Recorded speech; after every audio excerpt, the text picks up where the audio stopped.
എല്ലാ പ്രിയപ്പെട്ടവർക്കും സ്വാഗതം. സഹകാരി റൈസ് പ്ലസിൻ്റെ ത്രയം വൊക്കാബുലറി സീരീസിൻ്റെ 17-ാം അധ്യായത്തിലേക്ക് എല്ലാ പ്രിയപ്പെട്ടവർക്കും ഹൃദയം നിറഞ്ഞ സ്വാഗതം.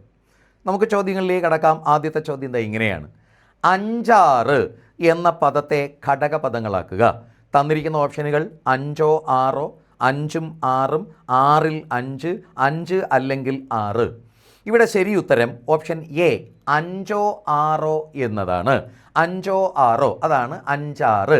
4 5 4 5.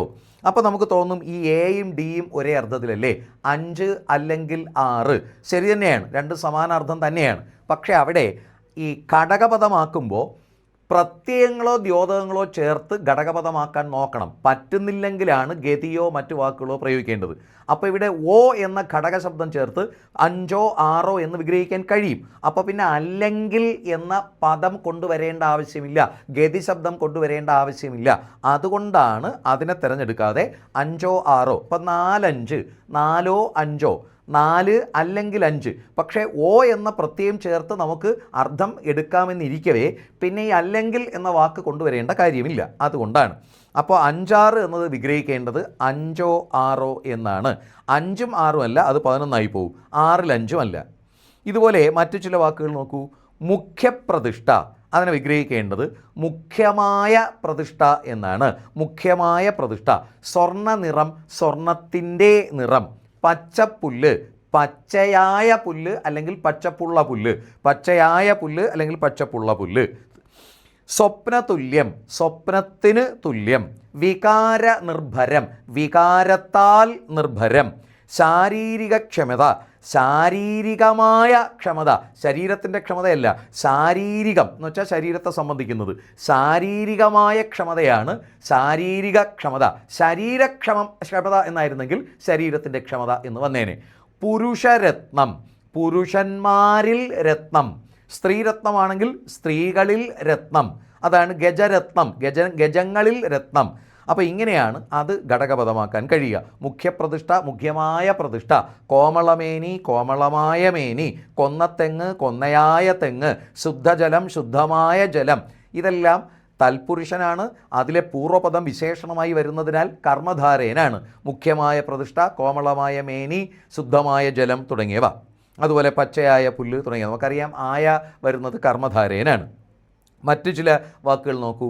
ഗതാഗതം, ഗതവും ആഗതവും. ഗതം എന്ന് വെച്ചാൽ പോയത്, അതാണ് ഗതകാലം എന്നൊക്കെ പറയുന്നത്. ആഗതം വന്നത്, പോക്കും വരവും, അതാണ് ഗതവും ആഗതവും.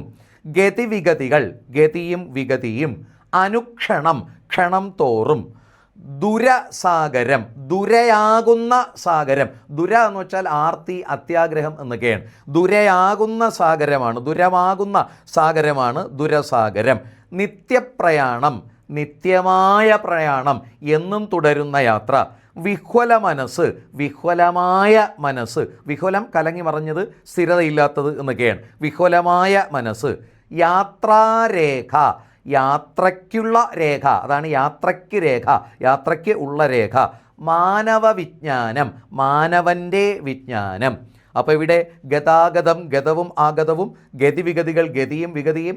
ഇതെല്ലാം ഒരേ പ്രാധാന്യം വരുന്നു. ഘടകപദങ്ങൾക്ക് തുല്യപദ പ്രാധാന്യം വരുന്നതിനാൽ അത് രണ്ടെണ്ണം ദ്വന്ദ്വ സമാസമാണ്. എന്നാൽ അനുക്ഷണം, ക്ഷണം തോറും അവിടെ പൂർവ്വപദ പ്രാധാന്യം വരുന്നതിനാൽ അവ്യയീഭാവനാണ്. ദുരമാകുന്ന അല്ലെങ്കിൽ ദുരയാകുന്ന സാഗരം എന്നുള്ളതിന് അത് രാകുന്ന വരുന്നതിനാൽ രൂപകമാണ്. നിത്യമായ പ്രയാണം കർമ്മധാരേനാണ്, അതുതന്നെയാണ് വിഹുലമായ മനസ്സും. യാത്രയ്ക്ക് രേഖ, അത് തൽപുരുഷനാണ്, ഉദ്ദേശിക തൽപുരുഷനാണ്. മാനവ വിജ്ഞാനം, മാനവൻ്റെ വിജ്ഞാനം. ഇൻ്റെ എന്ന സംബന്ധിക പ്രത്യയം വരുന്നതിനാൽ അത് സംബന്ധിക തൽപുരുഷനാണ്. മറ്റു ചില വാക്കുകൾ നോക്കൂ. സ്ഥലകാലങ്ങൾ, സ്ഥലവും കാലവും. പ്രബല മാധ്യമം, പ്രബലമായ മാധ്യമം. വിപണി സാധ്യത, വിപണിയിൽ സാധ്യത. ഔഷധ മഹിമ, ഔഷധത്തിൻ്റെ മഹിമ. വിനോദ വിഭവം, വിനോദത്തിന് വിഭവം അല്ലെങ്കിൽ വിനോദത്തിനുള്ള വിഭവം. സ്ഥിര ശൈലി, സ്ഥിരമായ ശൈലി. നന്മ തിന്മകൾ, നന്മയും തിന്മയും. രൂപഭാവങ്ങൾ, രൂപവും ഭാവവും. ഇവിടെ സ്ഥലകാലങ്ങൾ, സ്ഥലവും കാലവും. അതുപോലെ നന്മ തിന്മകൾ, നന്മയും തിന്മയും, രൂപഭാവങ്ങൾ, രൂപവും ഭാവവും, ഇവിടെയെല്ലാം ഘടകപദങ്ങൾക്ക് തുല്യ പ്രാധാന്യം വരുന്നതിനാൽ അത് ദ്വന്ദ്വ സമാസമാണ്. എന്നാൽ സ്ഥിരശൈലി, സ്ഥിരമായ ശൈലി, ശൈലിയുടെ വിശേഷണമാണ് സ്ഥിരം, അത് കർമ്മധാരയ സമാസമാണ്. നമുക്കറിയാം ഘടകപദമാക്കാൻ നമുക്ക് തന്നിരിക്കുന്ന വാക്കുകളിൽ സമസ്ത പദത്തിൽ സ്വതന്ത്രമായി നിൽക്കുന്ന 2 വാക്കുകളുണ്ടാകും. അതിനെ ഉചിതമായ പ്രത്യയമോ ദ്യോതകമോ ചേർത്ത് ബന്ധിപ്പിക്കുമ്പോഴാണ് ഘടകപദമാകുക. ഇപ്പോൾ ഉദാഹരണത്തിന് സ്ഥലകാലങ്ങൾ, അവിടെ ഒറ്റയ്ക്ക് നിൽക്കാൻ കഴിയുന്ന 2 വാക്കുകളുണ്ട്, സ്ഥലം, കാലം. അതിനെ ഉചിതമായത് ചേർത്ത് ബന്ധിപ്പിച്ചു, അപ്പോഴാണ് സ്ഥലവും കാലവും.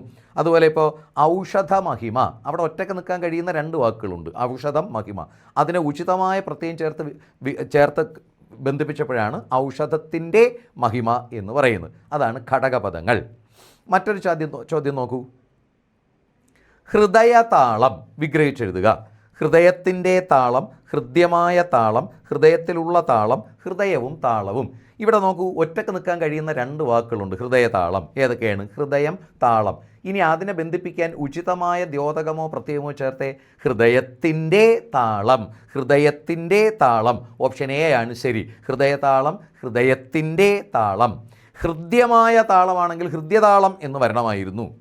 ഹൃദയവും താളവും എന്നാണെങ്കിൽ ഹൃദയതാളങ്ങൾ എന്ന് വരണമായിരുന്നു. ഹൃദയത്തിലുള്ള താളമല്ല, ഹൃദയത്തിൻ്റെ താളമാണ് ഹൃദയതാളം. അതിൻ്റെ സമാനമായ ചില വാക്കുകൾ നോക്കൂ. വെണ്ണക്കണ്ണൻ, വെണ്ണപ്രിയനായ കണ്ണൻ. പല്ലവപുടം, പല്ലവത്തിൻ്റെ പുടം, പല്ലവം എന്ന് വെച്ചാൽ തളിര് എന്നൊക്കെയാണ് അർത്ഥം. പല്ലവത്തിൻ്റെ പുടം. ദലമർമരം, ദലങ്ങളുടെ മർമരം. താരാജാലം, താരങ്ങളുടെ ജാലം. ഇവിടെ ജാലത്തിന് കൂട്ടം എന്നാണ് അർത്ഥം, താരം നക്ഷത്രം. ആലോലവായു, ആലോലമായ വായു. സംഗീതധാര, സംഗീതത്തിൻ്റെ ധാര. വെള്ളില വള്ളി, വെള്ളിലകളുടെ വള്ളി. പച്ചിലകൾ, പച്ച നിറത്തിലുള്ള ഇലകൾ. ഇതെല്ലാമാണ് ഘടകപദമാക്കുക. അപ്പോൾ വെണ്ണക്കണ്ണൻ, വെണ്ണപ്രിയനായ കണ്ണൻ. എന്നാൽ രാധാകൃഷ്ണൻ, രാധയോടൊപ്പമുള്ള കൃഷ്ണൻ എന്നാണ്. ബാലകൃഷ്ണൻ, ബാലനായ കൃഷ്ണൻ എന്നാണ്. അപ്പോൾ ദലമർമരം, ദലം എന്ന് വെച്ചാൽ ഇല, മർമരം ശബ്ദം, ദലങ്ങളുടെ മർമരം. സംഗീതധാര, സംഗീതത്തിൻ്റെ ധാര എന്നാണ് വിഗ്രഹിക്കേണ്ടത്. മറ്റു ചില വാക്കുകൾ നോക്കൂ. പൂമ്പൊടി, ഇവിടെയും ഒറ്റക്ക് നിൽക്കാൻ കഴിയുന്ന 2 വാക്കുകളുണ്ട്, പൂവ്, പൊടി. അപ്പോൾ അതിന് ഉചിതമായ ദ്യോതകമോ പ്രത്യയമോ ചേർത്ത് ബന്ധിപ്പിച്ചാൽ എങ്ങനെ വരും? പൂവിലെ പൊടി, പൂവിലെ പൊടി. പൂവിൻ്റെ പൊടിയല്ല, പൂവിൻ്റെ പൊടി എന്ന് വെച്ചാൽ മറ്റേ എൻ്റെ പേന, എൻ്റെ ബുക്ക് എന്ന് പറയും പോലെ പൂവിനെന്തോ പൊടി ഉണ്ടെന്നായി പോവും. പൂവിൻ്റെ പൊടിയല്ല, പൂവിലെ പൊടിയാണ് പൂമ്പൊടി. പട്ടിലകൾ, പട്ട് പോലുള്ള ഇലകൾ. പവിഴച്ചുണ്ട്, പവിഴം പോലുള്ള ചുണ്ട്.